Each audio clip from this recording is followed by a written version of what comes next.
बड़बोलापन कहें या फिर दिमागी दिवालिया, आईएएस संतोष वर्मा को क्या ब्रह्मा जी का ऐसा वरदान प्राप्त है कि उनका कोई कुछ बिगाड़ नहीं पा रहा है।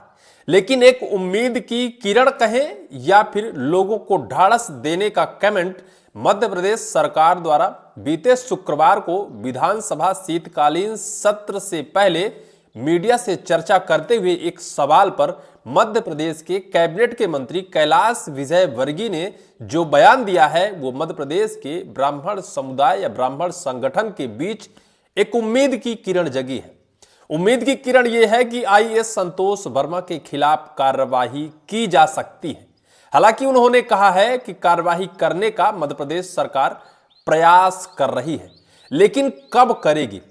23 नवंबर को आईएएस अजाक्स प्रांतीय अध्यक्ष संतोष वर्मा ने बड़बोलापन किया था और इस बयान को लेकर वो सुर्खियों में आए थे और कहा था कि जब तक आरक्षण चाहिए, जब तक कोई ब्राह्मण अपनी बेटी हमारे बेटे को यतदान नहीं करता या फिर उसके साथ संबंध नहीं बनाता।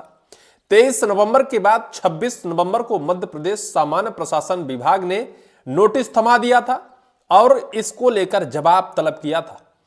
लेकिन आज 6 दिसंबर है, यानी महज 10 से ज्यादा दिन बीत गए हैं, लेकिन उस नोटिस का जवाब ना तो अभी तक आईएएस संतोष वर्मा ने दिया है और ना तो सामान्य प्रशासन विभाग ने उस नोटिस के बिहेव में कोई इतर कार्यवाही करने का प्रयास किया है।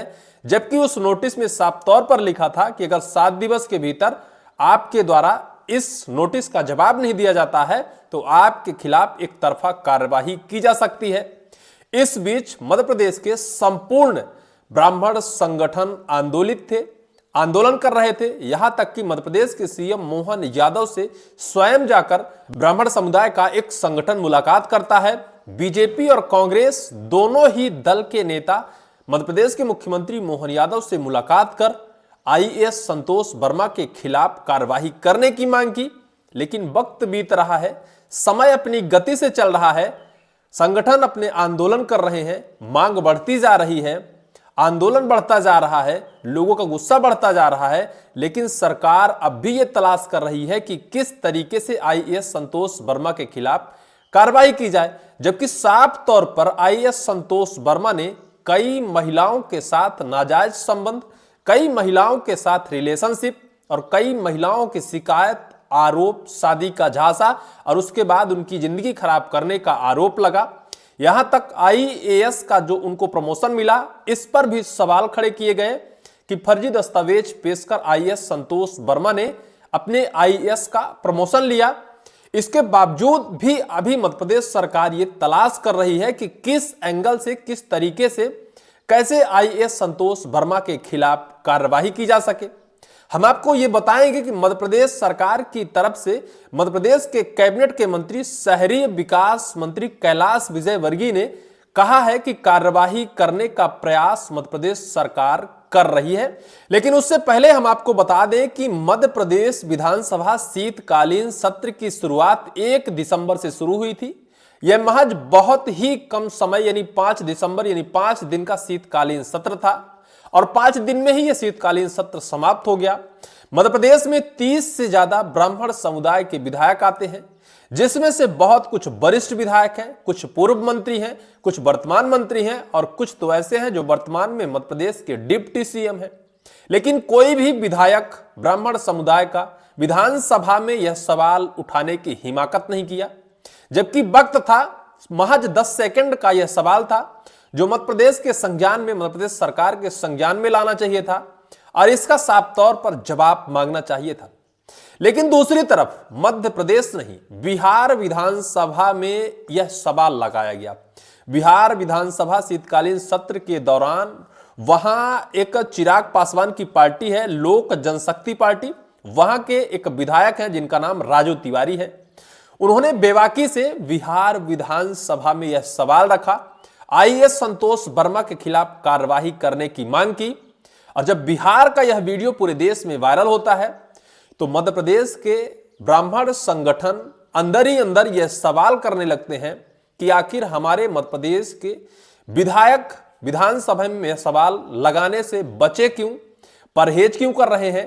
क्या कहीं मध्य प्रदेश की कहीं कोई ऐसी एक प्रतिबंधात्मक आदेश है कि इस सवाल को विधानसभा में नहीं लगाना है। क्या ब्राह्मण समुदाय के जो विधायक हैं वो भी नहीं चाहते हैं कि आईएएस संतोष वर्मा के खिलाफ कार्रवाई हो सके? हालांकि मध्य प्रदेश के ब्राह्मण विधायकों को सवाल लगाना चाहिए था, सवाल रखना चाहिए था, लेकिन उन्होंने नहीं रखा। अब हम आपको बताते हैं कि मध्य प्रदेश के शहरी विकास मंत्री कैलाश विजयवर्गीय ने कैसे मध्य प्रदेश की सरकार, मोहन सरकार की तरफ से एक तल्ख टिप्पणी की है। मीडिया से बात करते हुए उन्होंने कार्रवाई करने का आश्वासन दिया है। बीजेपी के सीनियर नेता और मध्य प्रदेश के शहरी मामले और आवास मंत्री कैलाश विजयवर्गीय ने शुक्रवार को कहा, राज्य सरकार ब्राह्मण समुदाय की महिलाओं पर कथित आपत्तिजनक कमेंट के लिए आईएएस ऑफिसर संतोष वर्मा के खिलाफ कार्रवाई करेगी। विजयवर्गीय ने वर्मा के खिलाफ कार्रवाई में हो रही देरी पर जवाब देते हुए कहा कि आईएएस ऑफिसर का कमेंट बहुत ही आपत्तिजनक था और सीएम मोहन यादव की सरकार ऐसी चीजों को बर्दाश्त नहीं करेगी और उन्हें सजा देने की कोशिश कर रही है। ऐसा कहना है मध्य प्रदेश के वरिष्ठ मंत्री कैलाश विजयवर्गीय का। आगे कहते हैं, शुक्रवार को सदन पर चल रहे विंटर सेशन पर शामिल होने के लिए विधानसभा पहुंचने के बाद मीडिया के एक सवाल का जवाब देते हुए विजयवर्गीय ने कहा, संतोष वर्मा का बयान दुर्भाग्यपूर्ण और बहुत ही आपत्तिजनक है। सरकार उन्हें सजा देने की कोशिश कर रही है। इस बीच सीधी जिले के सिहावल विधानसभा के एक बीजेपी एमएलए विश्वामित्र पाठक ने बताया कि सीएम मोहन यादव ने वर्मा के खिलाफ सख्त कार्रवाई का भरोसा दिया है। वह ब्राह्मण एमएलए बीजेपी और कांग्रेस दोनों के एक डेलीगेशन का जिक्र कर रहे थे, जिसकी कुछ दिन पहले सीएम यादव से मीटिंग हुई थी।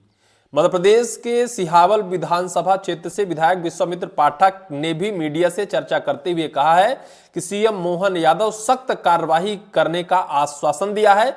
कोई डेलीगेशन नाम की एक मीटिंग भी हुई है सभी विधायक और सीएम के बीच, जिसमें उन्होंने कहा है कि कार्रवाई की जाएगी। वहीं मध्य प्रदेश के शहरी विकास मंत्री कैलाश विजयवर्गीय ने मोहन यादव जी की तरफ से बाकायदा मध्य प्रदेश के ब्राह्मण समुदाय और ब्राह्मण वर्ग के लोगों को दिलासा देते हुए कहा है कि मध्य प्रदेश के CM Mohan Yadav IAS officer Santosh Verma के खिलाफ कार्रवाई करने की कोशिश कर रही है, लेकिन लोगों का गुस्सा बढ़ता जा रहा है। बढ़ने की वजह यह है कि भले चाहे ब्राह्मण समुदाय के विधायकों ने अपने सोशल साइट पर तल्ख टिप्पणी आईएएस संतोष वर्मा के खिलाफ की हो, लेकिन विधानसभा में कोई भी विधायक सवाल नहीं उठाया, जबकि बिहार विधानसभा में यह सवाल लगाया गया, जो कहीं ना कहीं मध्य प्रदेश के ब्राह्मण समुदाय, ब्राह्मण वर्ग के लोगों के मन में एक गुस्सा जैसा बन गया है मध्य प्रदेश के ब्राह्मण नेताओं के खिलाफ। देखना अत्यंत दिलचस्प होगा कि क्या इसका साइड इफेक्ट विधानसभा चुनाव 2028 तक पड़ेगा, क्योंकि ब्राह्मण समुदाय बेहद गुस्से में है, बेहद आंदोलित है, बेहद सरकार से नाराज है। अगर कार्रवाई नहीं होती है तो निश्चित तौर पर यह नाराजगी चुनाव तक देखने को मिल सकती है। इस पूरी वीडियो को लेकर आपकी क्या राय है, कमेंट सेक्शन पर कमेंट जरूर करिएगा।